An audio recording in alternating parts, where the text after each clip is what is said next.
नमस्कार दोस्तों, आइए सुनते हैं सोपान जोशी द्वारा रचित एक था मोहन महात्मा गांधी जी का जीवन परिचय का दूसरा अध्याय सत्य निडर बनाता है। आइए प्रारंभ करते हैं। हमें ये कैसे पता चला कि मोहन डरपोक था? खुद गांधी जी से। 56 साल की उम्र में वे अपने जीवन की कहानी छोटे छोटे लेखों में लिखने लगे। बाद में ये एक किताब बन गई, सत्य के प्रयोग। इसमें उन्होंने अपने बचपन की गलतियों के बारे में भी खुलकर लिखा। इससे पता लगता है कि मोहन में लाज, शर्म और भय कितना भी रहा हो, उसमें कई अच्छे गुण थे, सच्चे गुण थे। अगर एक बार वह अपनी गलतियों को समझ लेता था तो उसे ठीक करने में तुरंत जुट जाता था, बिल्कुल देर नहीं करता था। एक बार एक संबंधी के साथ मोहन को भी बीड़ी सिगरेट पीने की लत लग गई। बड़ों को बीड़ी पीते देखा था और बच्चों में बड़ों की नकल करने की इच्छा तो हमेशा रहती ही है, तो नौकरों की जेब से सिक्के चुराकर दोनों बीड़ी पीते थे। घर में पता लग जाता तो दोनों की शामत आ जाती, इसलिए ये सब चोरी छिपे होता। एक बार मोहन के बड़े भाई पर 25 रुपए का कर्ज चढ़ गया था। इसे उतारने के लिए मोहन ने उसके बाजूबंद से सोने का एक टुकड़ा तोड़ निकाला और उसे बेच दिया। कर्जा चुक गया। लेकिन मोहन ये समझ गया था कि एक गलत काम छिपाने के लिए कई गलत काम करने पड़ते हैं। उसकी अंतरात्मा उसे कचोटने लगी। जब नहीं रहा गया तब उसने एक पत्र लिखा। उसमें सब कुछ साफ साफ बता दिया और क्षमा मांगी। उसमें यह भी लिखा था कि इन गलतियों की जवाबदेही खुद मोहन की है।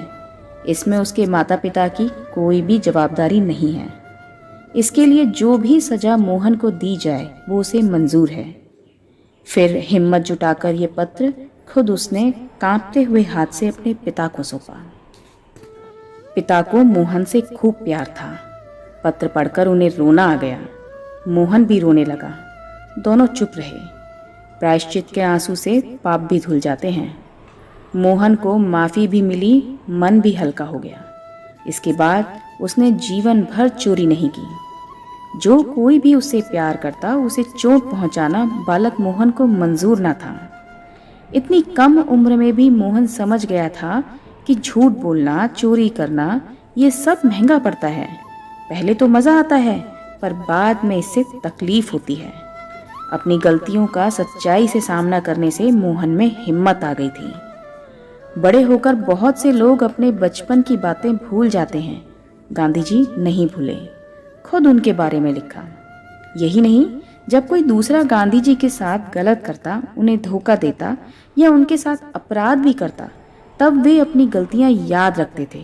ना तो किसी को नीची आंख से देखते थे, ना अपना मन ही कठोर करते थे। जैसे उनके पिता ने उनकी भूल को सहज ही भुला दिया, वैसे ही वे दूसरों की गलतियों को करुणा के साथ देखते थे। आसानी से किसी को भी माफ़ कर देते थे। तभी तो इतने लोग उनसे इतना प्यार करते थे, उन्हें बापू कहते थे। आगे की कहानी जानने के लिए मेरे साथ बने रहें और चैनल को सब्सक्राइब ज़रूर करें। तो चलिए दोस्तों, फिर मिलती हूँ। तब तक आप अपना ख्याल रखिए, खुश रहिए और हमेशा मुस्कुराते रहिए। धन्यवाद।